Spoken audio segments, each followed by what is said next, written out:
kita akan sedikit membahas tentang apa? Emang boleh sesibuk itu? Emang boleh. Boleh. Biar makin enak ya ngobrol ke depannya, kita mestinya harus kenalan dulu nih biar akrab. Oke, mungkin Mbak yang di sebelah saya bisa kenalan dulu. Halo guys, kenalin nama aku Divani Nutmaina, bisa dipanggil Divani. Diva, Fani juga bebas, terserah. Bebas boleh? Jangan dong. Harus sesuai kontekstual nama. Mbak Diva ya kita. Boleh. Aku mahasiswa pendidikan biologi semester 5.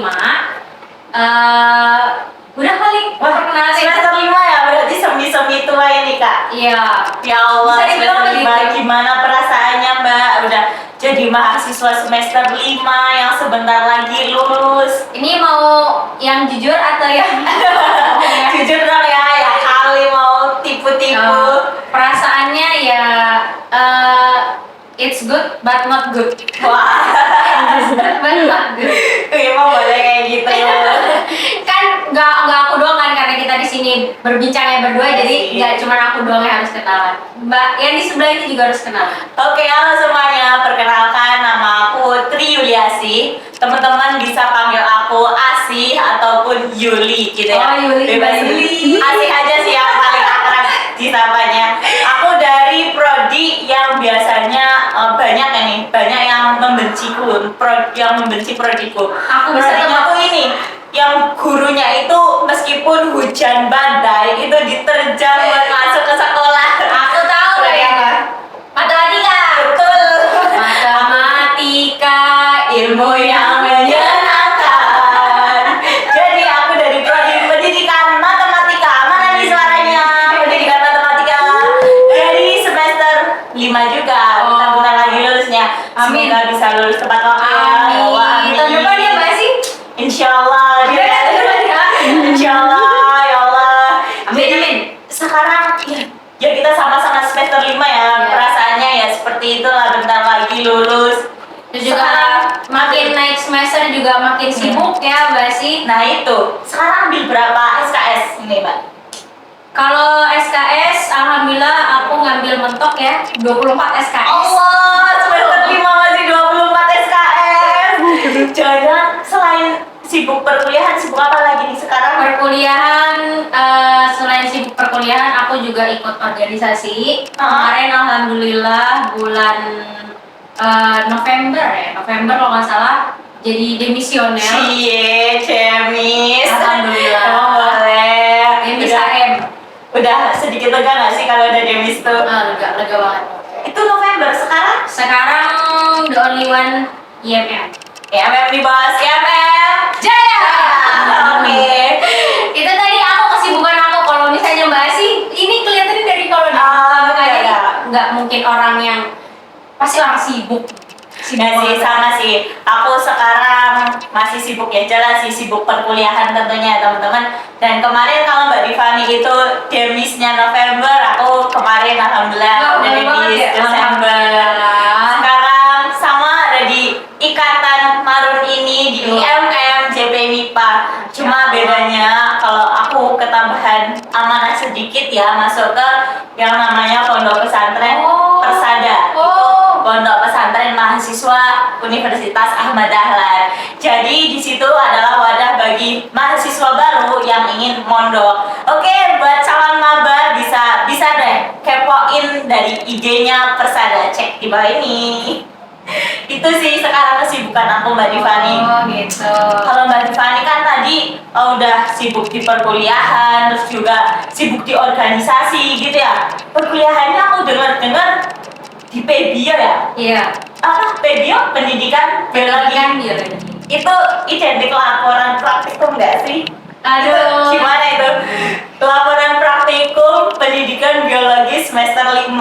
Mau tahu kan? Coba deh tanya. Gimana Mbak? Ini mau yang secara jujur atau gimana? Tentunya ya yang Realnya aja.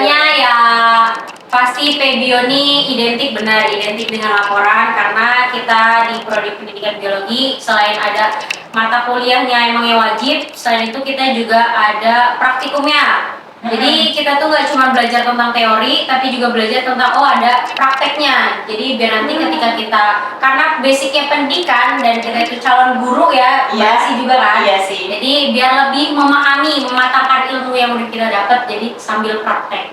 Nah prakteknya ini ada laporannya. Nah laporannya ini yang Gimana? Kok kayaknya sangat menggembirakan ya laporannya. Gimana laporannya? laporannya ini berbentuk tulis tangan. Allah Jadi kita itu menulis laporan bisa gak cuma selembar 2 lembar, tapi berapa? banyak. Banyak. Ya banyak. Kalau dikumpulin berapa? Jadi kira-kira Ya kalau misalnya setebal apa? dikumpulin dari laporan semester 2 sampai semester 5 ini mungkin ada kali, cukup kali buat skripsian di Masya Allah, alhamdulillah. Laporan sebanyak itu harus tulis tangan ya, alhamdulillah. Itu namanya Alhamdulillah. olahraga jari, Mbak Di. Iya. Kita ambil positifnya Iya. olahraga jari. Ini kalau misalnya bisa di otot, ini udah ada otot yang bisa nih. Kalau karena sering olahraga jari gitu ya. Iya sih, lumayan lah. Sehat. Sehat lah, minimal kalau olahraga badannya itu berapa bulan sekali? Olahraga Minimal jarinya itu yang olahraga. Tapi tentunya nggak cuma, maksudnya karena olahraga jari apa pelajaran yang bisa diambil kira-kira nih Kalau- dari laporan praktikum terus kayak gitu pakai jari Tulis tangan tulis gitu ya? tangan Kalau kata dosenku itu tuh melatih psikomotorik kita juga. Jadi kan kalau nulis itu kan kita sambil membaca, Oh iya. kita memahami. Jadi kan kayak nggak langsung yang tiplek kita nulis Oh iya. sesuai, harus kan kita parafrase juga. Jadi kayak itu melatih psikomotorik kita juga. Terus juga kalau kita nulis itu kan itu berbagai macam font bisa kita buat. seri gitu ya. Ya itu sih Oh iya. kelebihannya. Oh iya, biasanya kan kalau buat laporan praktikum pakai komputer itu kan kita bisa copy paste Iya, kan gitu.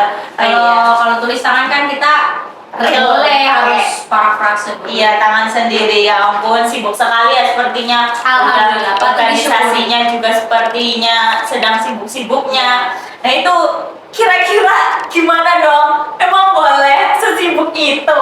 Kira-kira gimana cara mengelola waktunya, cara membagi waktunya biar semuanya itu bisa tetap berjalan dengan baik seperti itu? Kalau aku cara memanage waktunya itu karena aku ikut di wajib di perkuliahan terus juga di organisasi. Cara manage waktunya aku simpelnya gini. Jadi kalau misalnya nih aku diposisikan dalam satu hari itu ada 3 kegiatan yang memang harus aku ikuti. Jadi aku tuh harus menentukan mana prioritas yang lebih utama. Yang yang itu tuh bener-bener harus ada aku di situ. Kalau misalnya aku nggak ada, itu tuh nggak berjalan gitu. Maksudnya nggak berjalan, tapi penting di situ. Nah itu memilih yang penting itu. Gitu. Ya intinya kalau misalnya ininya skala prioritas ya. Oh ya, harus. Penting mendesak, Mm-mm. penting tidak mendesak, Iya. tidak penting tidak mendesak ya. Oh iya, emang harus punya skala prioritas ya teman-teman. Oke. Nah, tadi ya sih, aku udah ceritain tuh tentang kesibukan aku, terus juga cara membagi waktu. Nah, kalau Asih sendiri nih, melihat kesibukan yang Asih sekarang, gimana cara manage waktunya? Kalau dari aku sendiri ya, karena kan selain sibuk tadi di perkuliahan, terus juga sibuk di organisasi otonom, terus ada sibuk di Persada juga. Kalau dari aku sama sih, kita lihatnya juga dari skala prioritasnya tadi yang penting mendesak, terus penting tidak mendesak, tidak penting tidak mendesak, dan apa yang terakhir? Oh iya, tidak penting Tidak mendesak. ya yang itu pokoknya itu dilihat dari situ dulu. Dan juga mungkin cara aku membagi waktunya sama kayak membuat ini sih, selain dari skala prioritas, aku buat kayak batasan-batasan deadline dari setiap tugas gitu. Jadi misal tugas ini ya harus jam segini harus selesai nggak selesai jam segini ya harus minimal ada sedikit progres, kayak gitu aja sih kalau dari aku. Ya minimal sedikit dikerjakan lah daripada nggak dikerjakan sama sekali. Jadi kalau dari aku itu sih kayak ya sibuk banget ya ternyata kita ya. kurang lebih berarti kita sama lah ya. Ya. Waktunya cuman tadi penambahan kalau Asia ada bagi namanya waktu itu ya. Terus nih dari kesibukan kita itu pernah nggak sih Asia ngalamin stres? Eh, tentu semua orang pernah ngalamin stres ya. Siapa sih cuma yang nggak pernah stres gitu? Kayak hewan aja mungkin kalau kita tahu stresnya hewan juga pasti dengarlah mereka tuh stres gitu ya. Pernah dong pastinya. Pernah stres ya kayak ya Allah tugas ini belum selesai terus Udah ada tapi tugas lagi. besok ada kegiatan IMM misal atau besok ada kegiatan persada tabrakan kayak gitu tapi sedangkan tugasnya itu belum selesai itu sih yang buat aku kayak bikin aku stres gitu kayak ya Allah gimana kayak gitu Tapi sih. stresnya tuh stres kan stres itu ada tingkatan ya. Paling bawah nggak stres biasa, sedang yang level atasnya tuh sampai ngedrop kan Ya, ada lah sih. stres yang sampai ngedrop gitu kan. Nah sini ini tingkatan stres. Kalau aku stresnya masih ini sih masih bisa dikontrol lah ya masih sedang-sedang aja sih. Aku tuh kalau udah stres itu bawaannya tuh kepengen kayak pengen tidur atau pengen makan gitu. Kalau udah stres ya udah istirahat dulu, makan dulu yang manis-manis kan biar moodnya balik dulu. Bener. Terus juga kalau enggak ya tidur dulu bentar kayak gitu kalau nggak yang sampai kayaknya beda deh kalau Febio nggak tahu nih kayaknya kalau Febio tuh stresnya sampai yang mau nangis gitu ya nggak sih atau Iya. gimana? Itu kita tuh kalau di anak-anak media nih pasti apalagi masalah stres itu kita tuh bukan lagi stres yang apa ya, stres karena perkuliahan aja, tapi itu karena lapaknya berbagai Nah, itu. organisasi segala macam ya. Stresnya tingkat stres orang tuh juga mungkin beda-beda. Mungkin ada di antara temanku juga yang stresnya itu sampai ngedrop ada. Yang dia tuh sampai semester 5 ini udah sampai beberapa kali ke rumah sakit ada. Tapi alhamdulillahnya kalau di aku sendiri itu tuh belum sampai ya. Jangan sampai sih kalau bisa. masih di tahap yang masih bisa aku tangani stresnya tuh. Nah sama kalau tadi Asi kan cara nanganin stresnya tuh balikin moodnya lagi kan. Kayak apa namanya tadi, makan yang manis-manis. Terus juga istirahat yang cukup. istirahat yang cukup. Nah kalau aku tuh nanganin stresku tuh dengan cara aku menyempatkan diri untuk Healing. enggak. Aku bukan tipe yang harus aku stres terus harus keluar, enggak. Oh, Aku yang simpel-simpel aja. Jadi aku healingku tuh kalau aku lagi capek, bener-bener yang capek, nugas segala macam, aku stop tugas itu, terus aku jeda buat aku sempetin di sela aku mengerjakan tugas itu untuk drakor. Drakor. Jadi aku Boleh. mencari tontonan yang itu tuh bisa membalikan mood aku untuk ketawa. Entah itu ketawa, entah itu nangis, pokoknya ngebalikin mood aku gitu. Jadi di sela-sela aku mengerjakan laprak ataupun tugas apapun itu, aku menyempatkan untuk ngedrakor, entah Iya. itu ngedrakor atau film segala macam, pokoknya bisa aku tonton gitu. Penting banget ya buat balikin mood kita Nah, gitu ya. karena kalau ngerjain tugas tapi tuh mood lagi nggak enak, itu Sama aja, nggak ada Yes. progres mesti ya. benar gitu. Jadi Yes. nonton, ngerjain tugas, tak jeda buat itu tadi Ngetrakor. nonton, ngedrakor segala macam. Baru ntar kalau udah moodnya ada balik lagi, baru bisa lanjutin. Terus juga aku tipe kayak gini, kalau aku ngerjain tugas nih, misalnya sebelum aku ngerjain tugas, aku tuh udah plan dulu. Aku ngerjain laprak ini misalnya batasku sampai jam 12 atau setengah 1 malam. Setelah itu selesai nggak selesai laprakku, aku berhenti. Nah itu waktuku untuk tidur. Jadi karena Bagus juga ya. harus di ini kan, di combine biar seimbang. Bagus juga itu planningnya. Ada nggak sih kayak strategi manajemen dirinya gitu biar hari besok tuh semua tugas tuh kayak bisa tertata rapi gitu, bisa selesai dikerjakan kayak gitu. Kalau aku ya, kalau aku tuh punya kebiasaan kayak gini. Tapi ini nggak yang rutin, tapi aku kerjakan gitu. Oh, iya. Nggak yang rutin, tapi aku Tapi kerjain. sering Ya. ya. Nah itu, jadi aku punya kebiasaan, aku ngelis. Jadi itu kalau misalnya di HP ku nih, aku kan setiap malam abis kuliah gitu kan, ngerjain tugas selesai gitu kan, aku tiduran. Jadi sebelum aku tidur, aku tuh nyatet. Jadi ngelis kegiatan yang bakal aku ngelakuin di besok harinya. Misalnya, aku besok libur nih, aku tuh harus membagi misalnya di jam segini, aku nulis di jam segini misalnya jam aku bangun tidur, abis aku bangun tidur misalnya jam segini, aku detail jam segini sampai jam segini aku ngapain, terus selanjutnya aku ngapain sampai aku malam mau tidur lagi gitu. Jadi pas malam mau tidur lagi, aku tuh tinggal ngeliat lagi kayak ibaratnya evaluasi kali ya. Semacam itulah. Perencanaan lah Ya.